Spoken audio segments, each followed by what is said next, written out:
नमस्कार दोस्तों, मेरा नाम है विजय कुमार और आप देख रहे हैं कॉमिक्स पिटारा चैनल को। दोस्तों, अगर आप इस चैनल पर नए हैं तो इस चैनल को सब्सक्राइब कर दें और साथ में लगे बेल आइकन को प्रेस कर दें ताकि जब भी मैं इस चैनल पर नई वीडियो अपलोड करूंगा तो उसकी नोटिफिकेशन आपको सबसे पहले मिलेगी। तो चलिए इस कॉमिक्स को शुरू करते हैं। ये कॉमिक्स है भोकाल बनाम कंकाल, जो कि भोकाल की कॉमिक्स है। खचाखच भरे विकासनगर के राज दरबार में आप हमारे राज्य के अत्यंत सम्मानित पुरोहित परिवार के सदस्य हैं। पुरोहित श्रीमाली जी, आपने और आपके पुरखों ने अपनी अद्भुत विद्या और विलक्षण ज्ञान के बल पर भविष्यवाणी करके राज्य को आने वाली विपत्तियों से बचाया है। कृपया वर्षों पश्चात आज राज दरबार में आने का अपना प्रयोजन बताकर हमें कृतज्ञ करें। अधीरता और व्याकुलता से भरा हुआ था पुरोहित श्रीमाली का स्वर। मेरे राज दरबार में आने का प्रयोजन मेरे परिवार पर आने वाला एक ऐसा संकट है महारानी, जिसे रोकने का कोई उपाय नहीं किया गया तो हो सकता है वो संकट मेरे परिवार के साथ साथ पहले पूरे विकासनगर और फिर पूरी पृथ्वी को अपनी चपेट में ले ले। ओह, अगर ऐसा है तो हम हर संभव उपायों से आपके परिवार पर आने वाले संकट को दूर करने का प्रयत्न करेंगे, परंतु क्या आप उस संकट के विषय में विस्तार से बताने का कष्ट करेंगे? पहली बार ऐसा हुआ है कि मैं अपनी सारी विद्या सारे ज्ञान का उपयोग करने के बाद भी उस संकट के विषय में नहीं जान पाया हूँ, परंतु ये पक्का है कि पूरे विश्व पर एक ऐसा संकट आने वाला है जो सबसे पहले मेरे परिवार को अपना निशाना बनाएगा। ओह, बोलते बोलते पुरोहित श्रीमाली चौंक उठे। अचानक उनके चेहरे पर आतंक और स्वर से भय भरता चला गया। वो संकट यहीं आ पहुंचा है महारानी। उसका लक्ष्य निश्चय ही मैं हूँ। मुझे बचाइए महारानी। सैनिकों, महारानी के आदेश के साथ ही राजदरबार में उपस्थित सैनिकों ने पुरोहित श्रीमाली को सुरक्षा घेरे में ले लिया। लेकिन अचानक सैनिकों का वो सुरक्षा घेरा ऐसे टूट गया जैसे मोतियों की माला टूटती है। मृत्यु से कोई कितना भी भागना चाहे लेकिन मृत्यु उस तक पहुंच जाती है। शायद तेरे भाग्य में इसी राजदरबार में मरना लिखा है। आओ, इस राजदरबार में पुरोहित जी की नहीं तेरी मृत्यु लिखी है शैतान। ऐसा ना होता तो तू यहाँ मरने कभी नहीं आता। मेरे स्वामी ने अपने उद्देश्य के लिए 100 तो पुरोहित जी का ही गिराने को कहा है। अगर पुरोहित जी का 100 गिराने से पहले मुझे हजारों 100 और भी गिराने पड़े तो मैं हिचकूंगा नहीं। ओह, इसकी आंखों से अत्यंत घातक किरणें निकल रही है। मुझे सबसे पहले राज दरबारियों से कहना चाहिए कि भाग जाओ यहाँ से। सभी भाग जाओ, मुझे सभी से कोई मतलब नहीं। मुझे तो मतलब है कि ये पुरोहित ना भाग पाए जिसे मैंने अपना शिकार बनाना है। ओह, इससे पहले कि वो मेरा या पुरोहित जी का किरणों से कोई अहित करे, मुझे उसके किरने के स्रोत को बंद प्रहरा की सहायता से बंद कर देना चाहिए। ओह, तुम मुझे इतनी आसानी से शिकार नहीं करने देगा। ठीक है, मैं पहले इस वायु गोले से मैं तेरा ही प्रबंध करता हूँ, जिसमें फंसकर तू ऐसे घूमता रहेगा जैसे चकरघिन्नी घूमती रहती है। ओह, सचमुच वायु के गोले में फंसते ही ऐसे घूमा भोकाल जैसे चकरघिन्नी घूमता है। हा हा हा हा। अब तू ऐसे ही घूमता रह और अपनी खुली आंखों से देख कि मैं अपनी बंद आंखों से कैसे शिकार करता हूँ। आह, ओह, उस शैतान ने पुरोहित जी को ऐसे दबोच लिया जैसे सिंह हिरण को दबोचता है। अब अगर मैंने कुछ नहीं किया तो वो एक झटके में ही पुरोहित जी की गर्दन मोड़ देगा। तुरंत ही भोकाल के कंठ से गूंजा वो नाम, भोकाल, जो न सिर्फ साधारण आलोक को महाबली भोकाल बनाकर प्रलयंकारी शक्तियां प्रदान करता है बल्कि उसे संकट के हर तूफान से बचाता है। छोड़ पुरोहित जी को, क्योंकि अब तुझे अपने मृत्यु देवता के पास जाना है। तेजी से लहराकर भोकाल ने उसे अपनी भुजाओं के उस शिकंजे में कस लिया जिसके बल को तुरंत ही पहचाना उस शैतान ने। बहुत जान है तेरे हाथों में, इसकी जकड़ से छूटना आसान नहीं लगता, लेकिन फिर भी तू ना मुझे जकड़े रह पाएगा और ना शिकार करने से रोक पाएगा, क्योंकि मैं परछाई के रूप में तेरे शरीर से छूटूंगा और अपना शिकार करके यहाँ से चला जाऊंगा। स्तंभ रह गए भोकाल को उस समय आश्चर्य का एक और झटका लगा जब उसकी भुजाओं में जकड़ा वो शैतानी जिस्म पानी की तरफ फिसलता चला गया। ओह, और ये भोकाल की हार थी, क्योंकि ना तो उस शैतान को रोक पाया और ना पुरोहित श्रीमाली को बचा पाया था। उफ, आखिर वो शैतान अपने उद्देश्य में सफल हो ही गया और ये सब मेरे होते हुआ। धिक्कार है मुझ पर। दुखी मत हो महाबली, तुमने अपना कर्म किया, परिणाम तुम्हारी इच्छा अनुसार नहीं निकला, इसमें तुम्हारा कोई दोष नहीं है। इसलिए पुरोहित जी की मृत्यु के बारे में सोचना छोड़कर उस संकट के बारे में सोचो जिसके कारण पुरोहित जी के प्राण गए हैं। पुरोहित जी की भविष्यवाणी के अनुसार वो संकट शीघ्र ही संपूर्ण विश्व पर छा जाएगी। ऐसा नहीं होगा, मैं इस संकट को सिर उठाने से पहले ही कुचल डालूंगा, लेकिन ऐसा करने से पहले मुझे पुरोहित जी के गांव जाकर उनके परिवार वालों को पुरोहित जी की मृत्यु की सूचना पहुंचाकर उनकी सुरक्षा का कोई प्रबंध करना होगा। पुरोहित श्रीमाली जी की मृत्यु की जिस सूचना को लेकर भोकाल विकासनगर से रवाना हो रहा था वो तो पहले ही पुरोहित जी के घर पहुंच गई थी। नहीं, ये नहीं हो सकता। ऐसा ही हुआ है बहन, किसी दुष्ट शैतान ने पुरोहित जी की हत्या कर दी है। उसकी अस्थियां अभी भी राजधानी में मौजूद है। हे भगवान, ये तूने किस कर्मों की सजा दी है हमें? ये तूने हमारे परिवार पर कौन सा संकट डाल दिया है? मत रो माँ, मत रो। हम पर जो संकट आया है वो दूर होगा। पिताजी यूं असमय काल का ग्रास नहीं बन सकते। याद है, दादाजी ने कहा था कि अगर परिवार पर कोई संकट आए तो तुरंत उनसे संपर्क किया जाए, वे सब ठीक कर देंगे। दादाजी पिताजी को दोबारा जीवन प्रदान कर देंगे। मैं तुरंत ही जाकर दादाजी से मिलता हूँ। हरी, रुक जा बेटे। अपनी माँ की एक ना सुनी हरिमोहन नामक उस बच्चे ने आवेश में घर से बाहर दौड़ता चला गया। वो इसी के साथ वहां मौजूद उस शख्स के अधरों पर रहस्यमय मुस्कान दौड़ गई। पुरोहित को मृत्यु की सूचना पहुंचवाकर स्वामी का उद्देश्य सफल हो गया। पुरोहित का पुत्र अपने दादा से मिलने निकल पड़ा। मुझे ये सूचना अतिशीघ्र स्वामी तक पहुंचानी चाहिए।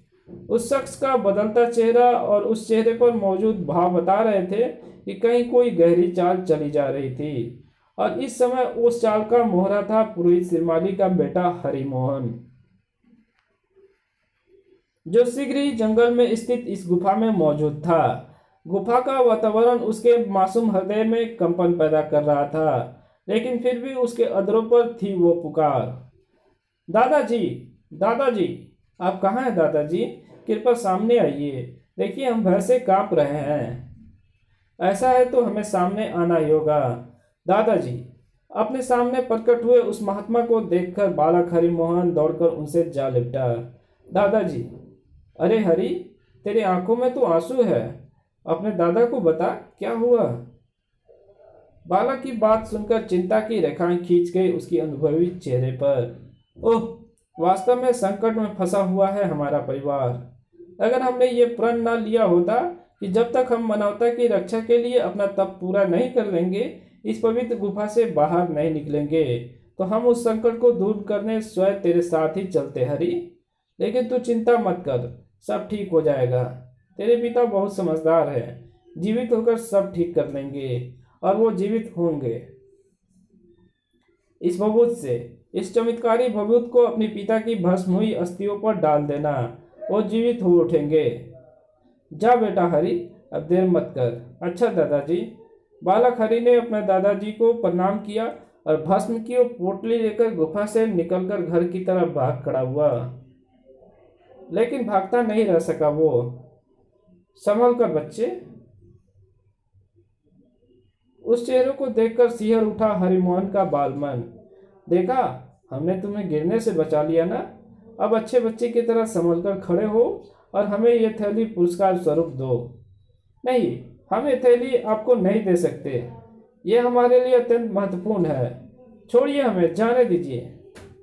अच्छे बच्चे से अब तुम एकदम से शैतान बच्चे बन गए हो, और शैतान बच्चे से शैतान वाला ही व्यवहार करना चाहिए। आओ, मैं समझ गया कि आप मुझसे यह थैली छीनना चाहते हैं, लेकिन मैं आपको ऐसा हरगिज नहीं करने दूंगा। हरि ना सिर्फ उसके हाथ से मछली की तरह फिसला, बल्कि अपने तेज नाखूनों से उसका चेहरा भी नोच लिया। और कमान से छूटे तीर की तरह भाग खड़ा हुआ। शैतान बालक, जिस बबूत को तू उस थैली में लिए भागा जा रहा है, उसे हासिल करने के लिए मैंने न सिर्फ षड्यंत्रों का जाल बुना है, बल्कि उसके बल पर एक ऐसा स्वप्न भी संजो रखा है जो मुझे तीनों लोकों का सम्राट भी बनाएगा। उस बबूत को तो मैं हर हाल में हासिल करूंगा, फिर चाहे मुझे इसके लिए तेरे शरीर को राख ही क्यों ना बनाना पड़े। उस शख्स के हाथों से छूटी काली किरणों की उस मोटी धार ने निश्चय ही हरिमोहन के शरीर को राख में बदल दिया होता, अगर वो रक्षक वहां ना पहुंचा होता तो। बच्चों पर अपनी शक्ति का प्रहार करना कायरता है दुष्ट, और इस कायरता का दंड है मृत्युदंड। जब मैं पुरोहित जी के घर पहुंचा तो उनकी पत्नी ने मुझे बताया कि उनके पति की मृत्यु का समाचार मुझसे पहले ही उन तक पहुंच चुका है। मैं हैरान रह गया कि मुझसे पहले यहाँ कौन पहुंच गया होगा। लेकिन जब मुझे पता चला कि अपने पिता की मृत्यु की सूचना पाते ही उनका पुत्र अपने दादाजी से मिलने भाग खड़ा हुआ, तो मैं समझ गया कि कोई चक्कर है। बस फिर मैं इधर का रास्ता पूछकर तुरंत ही इधर चल पड़ा। भोकाल तुझे तेरी कायरता का भरपूर दंड देगा दुष्ट। भोकाल, ओह, विकासनगर से पुरोहित की हत्या करके लौटे मेरे सेवक ने मुझे बताया था कि तू बहुत अधिक शक्तिशाली है। हड्डीराज तेरी शक्तियों को देखेगा और परखेगा भी। हड्डीराज, ओह, तो तू है उस शैतान का महाशैतान स्वामी जिसने पुरोहित जी की हत्या करवाई। अच्छा हुआ तू मुझे मिल गया। अब मुझे कई प्रश्न के उत्तर मिल जाएंगे, जैसे कौन है तू, पुरोहित परिवार के ऊपर संकट बनकर क्यों छाया हुआ है, तेरी वजह से पूरा विश्व संकट में कैसे गिर जाएगा, और तू इस बालक के पीछे क्यों पड़ा हुआ है। बहुत सारे प्रश्न एक साथ कर दिए तूने भोकाल। चल, कुछ के उत्तर मैं तुझे दे ही देता हूँ। इस बालक के हाथ में एक चमत्कारी भभूत है, उसी लिए मैंने पुरोहित जी की हत्या की, क्योंकि जो इस भभूत को दे सकता है वो एक ऐसी पवित्र गुफा में मौजूद है जिसमें पुरोहित परिवार के सदस्य को छोड़कर ब्रह्मांड की कोई भी दुष्शक्ति प्रवेश नहीं कर सकती। इसलिए मैंने उस भभूत को पुरोहित परिवार द्वारा ही प्राप्त करने की योजना बनाई, और आज मेरी योजना सफल हो गई। उस थैली में भरी भभूत पवित्र गुफा से बाहर आ गई है। अब मैं इसे हासिल करके तीनों लोकों पर अपना अधिकार जमाने की योजना को सफल करूंगा। तेरी अब कोई भी योजना सफल नहीं होने वाली। वकाल तेजी से वार करके हड्डीराज की तरफ बढ़ा, लेकिन जैसे ही भोकाल ने वार किया वैसे ही चकित रह गया वो। अरे ये क्या। पलक झपकते ही भोकाल को सारा माजरा समझ में आ गया। ये हड्डीराज का वास्तविक रूप नहीं, उसका प्रतिरूप मात्र है। हा हा हा हा, ठीक पहचाना भोकाल, तुझे देखते ही मैंने ये रूप धारण कर लिया, और ऐसा मैंने इसलिए किया क्योंकि मैं अपने उद्देश्य को पूरा करने से पहले किसी से भिड़ना नहीं चाहता। लेकिन मेरे इस रूप को धारण करने का मतलब ये नहीं है कि मैं इस भभूत की थैली को छोड़ दूंगा। वो तो मैं इस रूप में भी हासिल करूंगा, क्योंकि इस रूप में मैं अपने हाथ में प्रकट हुए इस शक्ति यंत्र से ऐसे वार कर सकता हूँ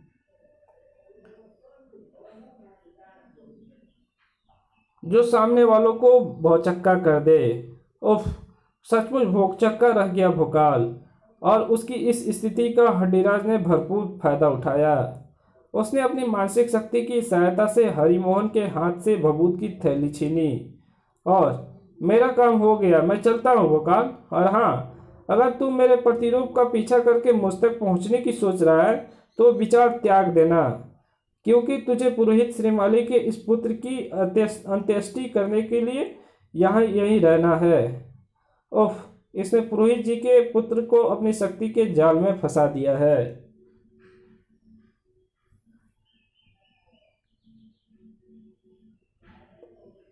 और अब मैं इस बालक के प्राणों को संकट में छोड़कर उसके पीछे जाने की मूर्खता हरगिज नहीं कर सकता। वकाल बालक हरिमोहन के प्राण बचाने में जुट गया। उफ, जिन शिकंजों ने इस बालक को जकड़ रखा है वे मेरी ताकत से टस से मस नहीं हो रहा है। इन्हें तलवार से काटना होगा। ओह नहीं, तलवार तो इन शिकंजों पर खरोच भी नहीं डाल पा रही है। इसका मतलब इन शिकंजों का टूटना आसान नहीं। लेकिन इनको तोड़ना तो होगा ही, क्योंकि इनका कसाव तेजी से बालक के शरीर पर बढ़ता ही जा रहा है। कुछ ही देर में इस बालक के प्राण ले लेंगे, लेकिन ये टूटेंगे कैसे? आह! वोकाल का चेहरा तेजी से चिंता की लकीरों से भरता जा रहा था, जबकि इधर हड्डीराज के चेहरे पर एक कान से दूसरे कान तक खींची हुई थी शैतानी मुस्कान की लकीर। किसी भी मनुष्य के नष्ट हो चुके शरीर के कणों पर पड़कर उसे साकार रूप प्रदान करने वाली इस भभूत को आखिर मैंने अपने दिमाग के बल पर प्राप्त कर लिया। अब साकार होगा तीनों लोगों को विजयी करने का मेरा सपना, और उसकी शुरुआत तब होगी जब भभूत के बल पर मैं तैयार करूंगा अपनी एक ऐसी सेना जो कहलाएगी हड्डीराज के शैतान की सेना। हा हा हा हा। कुछ ही क्षणों बाद उस भभूत की जो प्रतिक्रिया हुई उसे देखकर तो खुद हड्डीराज जैसे शैतान को भी अपनी आंखें विश्वास की अधिकता से फैलती चली गई। उसकी शैतान की आंखें अविश्वास की अधिकता से फैलती चली गई, क्योंकि उसकी फटी आंखों के सामने पृथ्वी से उठकर खड़े हो रहे थे वो योद्धा जो वर्षों पहले समाप्त हो चुके थे, और उनकी संख्या एक दो में नहीं सैकड़ों में थी। हा हा हा हा। हड्डीराज की शैतानी सेना तैयार है। अब शीघ्र ही ब्रह्मांड में गुजेगा एक ही नाम, हड्डीराज, सिर्फ हड्डीराज। इधर हड्डीराज अपने उद्देश्य में सफल हो गया था,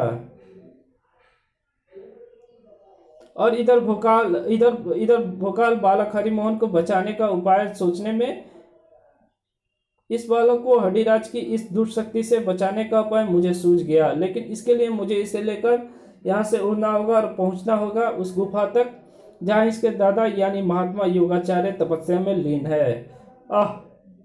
और इस गुफा तक पहुंचकर अब मुझे ज्यादा कुछ नहीं करना होगा, सिर्फ इस बालक को गुफा के अंदर धकेलना होगा। बाकी का काम गुफा में घेरे हुए वो पवित्र शक्ति अपने आप कर देगी, जो हर उस शक्ति को भस्म करने की क्षमता रखती है जिसका संबंध पुरोहित परिवार से ना हो। वास्तव में ऐसा हो ही रहा है। बालक को जकड़ने वाली हड्डीराज की दुष्शक्ति भस्म हो रही है। बालक पूरी तरह सुरक्षित है, लेकिन अब मुझे यहाँ ठहरकर अपना समय नहीं गंवाना चाहिए। मुझे तुरंत देखना चाहिए कि हड्डीराज कौन सा शैतानी खेल खेलने की तैयारी में है। हड्डीराज का शैतानी खेल शुरू भी हो गया था। हा हा हा हा। और विकासनगर की राजधानी जिस उसका निशाना भी बन चुकी थी। रुक जाओ, तुम सबका अगला कदम मृत्यु के आंगन में पड़ेगा। सामने विकासनगर का सेनापति अपनी सेना की एक बड़ी टुकड़ी के साथ मौजूद है। मैं उनसे उलझकर व्यर्थ ही अपनी शक्ति नहीं गंवाना चाहता, इसलिए आगे बढ़ो मेरे सेवकों और उनका मुंह तोड़ जवाब दो। लेकिन ध्यान रखना, इस जवाब में उसकी हड्डियां मत तोड़ देना, क्योंकि मनुष्य की हड्डियों से हड्डीराज को बहुत प्रेम है। एक एक हड्डी को संभालकर संजोकर रखना चाहता है हड्डीराज। हा हा हा हा। हड्डीराज के हाथों से निकली किरणें सामने खड़े लोगों को अपनी चपेट में लेने लगी। दूसरी क्षण किरणों की चपेट में आए लोग ऐसे चीखे मानो उनकी आत्माएं उनका शरीर छोड़ रही हो। आह आह आह। लेकिन ऐसा नहीं हुआ। उन लोगों की आत्मा शरीर नहीं छोड़ रही थी, बल्कि उनकी हड्डियां उनका शरीर छोड़ रही थी। जैसे जादूगर के इशारे पर लकड़ी नाचती है, ठीक वैसे ही हड्डीराज के इशारे पर लोगों के शरीर से निकलकर हड्डियां नाच रही थी। और जब शरीर से हड्डियां ही निकल रही थी तो लोगों का लोंज पोंज होकर गिरना स्वाभाविक था। इधर हड्डीराज लोगों की हड्डियां चुराने में व्यस्त था, और इधर उसके सेवक योद्धा सेनापति परवीन सिंह और अन्य सैनिकों को पानी पिलाने में व्यस्त थे। ओह, इन योद्धाओं के शरीर पर तो ना तो घाव हो रहे हैं, ना इनके शरीर में खून निकल रहे हैं, और ना इनके अंग का टूटने से इन पर कोई असर पड़ रहा है। समझ नहीं आ रहा है इन्हें कैसे समाप्त किया जाए। इन्हें समाप्त करने का तरीका मेरे पास है सेनापति। ये ज्वाला शक्ति जो इनके शरीर से टकराएगी तो इन्हें भस्म कर डालेगी। भोकाल के उस कारनामे ने सैनिकों के उत्साह को दुगना कर दिया। उत्साह से चीख उठे सभी, महाबली भोकाल की जय। उस जय घोष को सुनकर तेजी से पीछे पलटा हड्डीराज। ओह भोकाल, तूने यहाँ आकर मेरे सेवक योद्धाओं को नष्ट कर दिया। कोई बात नहीं, चलता हूँ लेकिन एक क्षण, जाते जाते तेरी हड्डियां भी साथ लेता जाऊं। शैतान सैनिकों से घिरे वोकाल के पास उन किरणों से बचने का कोई रास्ता नहीं था। तो ये कहानी इस कॉमिक्स को यहीं पे ख़त्म करते हैं। इसका दूसरा पार्ट मैं इसके नेक्स्ट पार्ट में रिलीज करूँगा, तो आप मेरे चैनल पे बने रहें। और इसका दूसरा पार्ट मैं जस्ट ही इसके बाद ही अपलोड कर दूँगा। तो मिलते हैं दूसरे पार्ट में।